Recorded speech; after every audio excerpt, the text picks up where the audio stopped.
କେତେ ଦେଖିଲୁ ଗୋଟେ ହାତୀ ଗୁମ୍ଫା ଅଛି ସେଠି। ହାତୀ ବି ଥିବେ। ଦେଖିପାରୁଛୁ? ହଁ। ଯିବା ସିଆଡ଼େ। ତ ଚାଲୁ। ଆମେ କୁଆଡ଼େ ଯାଉଛନ୍ତି କହିଲୁ? କୁଆଡ଼େ? କହୁନୁ ତ। ମୁଁ ଜାଣିନି।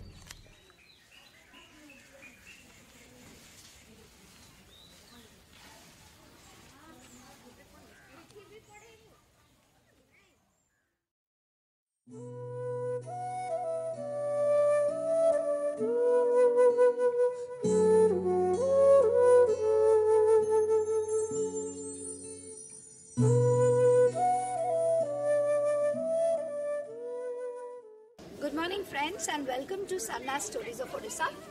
Today we are present at the famous structure or stupa, peace pagoda known as Dhauligiri, which is dedicated to Lord Buddha.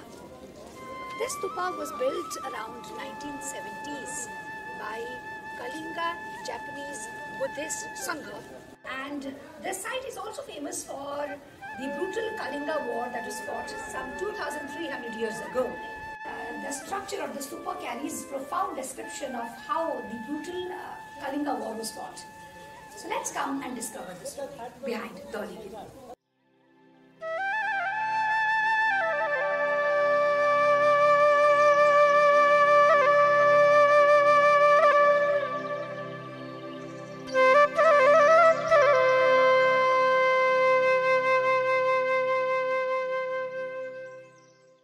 Behind me is a beautiful description of how the Battle of Kalinga was fought.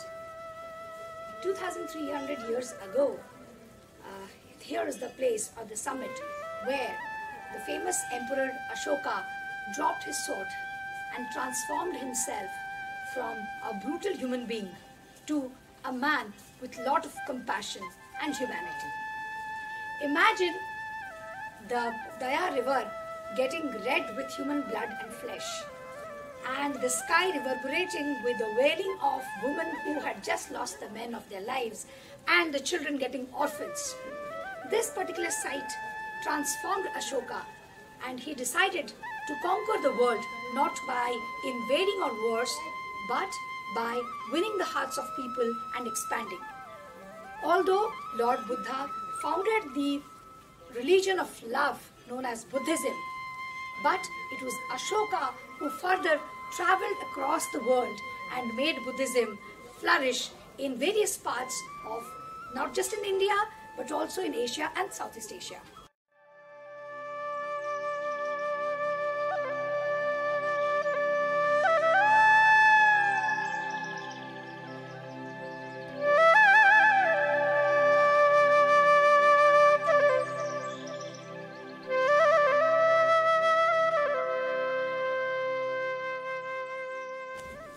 Structure depicts how the mighty Emperor Ashoka dropped his sword and surrendered himself to the lotus feet of Lord Buddha. And let us discover furthermore how the story happened. Please come with us. Friends, right now we are at the summit where the battle was fought.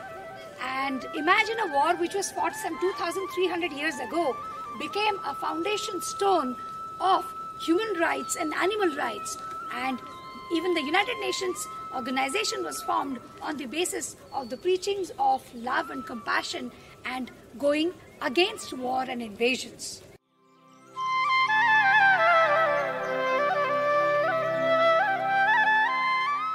So right here we see a river Daya, on the banks of which the famous Battle of Kalinga was fought. And the thousands of bodies that laid on the banks, the sight that Ashoka witnessed moved him forever. And he declared that all these children and women are going to be his own children. He decided to turn into a person who was totally compassionate, and he also declared that territories should not be invaded by wars but also won by love and brotherhood and compassion.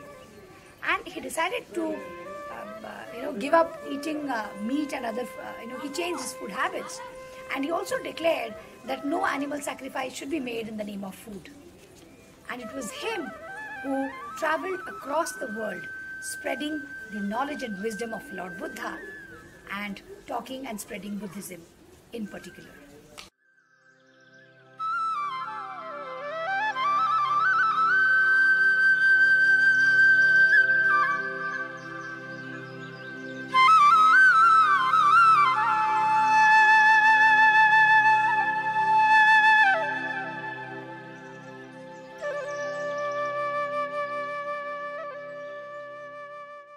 Friends, I am at one of the spots of Dholi, and behind me you can see three or four rock-cut caves, and these are all single chambered, very simple ones, very humble ones, and they are supposed to be the earliest rock-cut caves in Odisha, going back to the time of Emperor Ashoka. You can see what you see at Khandagiri Udayagiri caves. They are little later than what you are seeing here, and these were all Varsha Masas. Buddhist monks would meditate, sit here and meditate during the monsoons, because they are not supposed to, go out during a monsoons. It is believed in Buddhism as well as in Jainism. If they step out during the monsoons, they might step into insects which come out in large numbers during monsoons, and that would be considered as an act of violence. Now I am at Dholi Rocketics. This is one of the most important historical documents, not only in Odisha or India, but in the entire world. You can see 14 rocketics before me, and these are written in Brahmi scripts in Pali language after the Battle of Kalinga by Emperor Ashoka. So throughout his empire, he had actually engraved rocketics starting from Dholi and Jogad in Odisha, which is in Ganjam district. You have in Gujarat at Junagadh, you have in Afghanistan, you have in Pakistan, you have in North India as well as in South India. So these edicts are the first documents on human rights and animal rights. Friends, right now we are at this site where you may see a monolithic sculpture from the Ashokan times. If you see, there is an elephant head which is coming out of a stone which probably would look like a mother's womb. So this is a symbolic representation of Lord Buddha, and let me take you a story about it. It is believed that Buddha's mother, Maya, when she was pregnant, she once had a dream wherein she saw a white elephant getting embedded into her womb. And the very next day, she got very scared and discussed this with her husband, Lord Buddha's father, Suddhodama. And in order to interpret what the dream was, they consulted their, the family sage, and who then said that Maya would give birth to a person who might become a world emperor, or probably be converted into a person with a lot of compassion and have a whole new religion of humanity altogether. And as we all know, this is what happened, and Lord Buddha became a preacher of peace and brotherhood to the world by discovering the religion of Buddhism.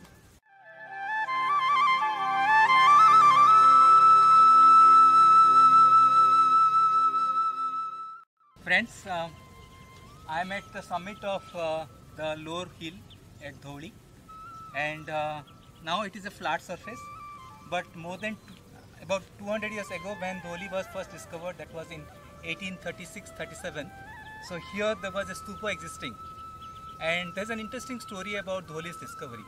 So there was a person called Kito. He was actually a mining officer from East India Company in 1836. He had come to Odisha in search of prospective mines, coal mines. So he had also a lot of interest in archaeological heritage. So he somehow came to know about Dholi. He was in Cuttack. That time Bhubaneswar was not existing. He was in Cuttack. It was evening time. So he was informed about something called Aswathama Hill. So he came here in 1836, and this area was covered with dense forest, and now it is cleared up. Of course, it is protected site by Archaeological Survey of India, and it's also part of Bhubaneswar metropolitan region. So he saw one mother bear with two of her cubs, and the mother bear became very aggressive. So what Kito did, he had to kill finally the mother bear, and then when he started removing the bush, so he discovered the rocketics for the first time, and then he made a copy of it and then sent it to East India Company, Asiatic Society of Bengal, which was founded by William Jones a century before. So there was another person called James Prinsep, who was in charge of Asiatic Society of Bengal. So he had also discovered a similar rocketict at Junagadh, 2000 kilometers away from Dholi, where I am standing now. It was in Gujarat. So he, when he started comparing both the rocketics from Dholi as well as Junagadh, he saw a lot of similarities. But later he developed a few doubts. So it was again a year later when Quito was resting at Cuttack, after returning from Konark. So when he had reached, he was resting at Cuttack. So then he received a message from Prinsep, who had requested him to go again Dholi Hill and find out again do some study, to do some investigation and make another set of axi file. When he submitted again to Prinsep, and then that is how Ashoka's name came into picture. He was referred to as Devanam Piyadasi.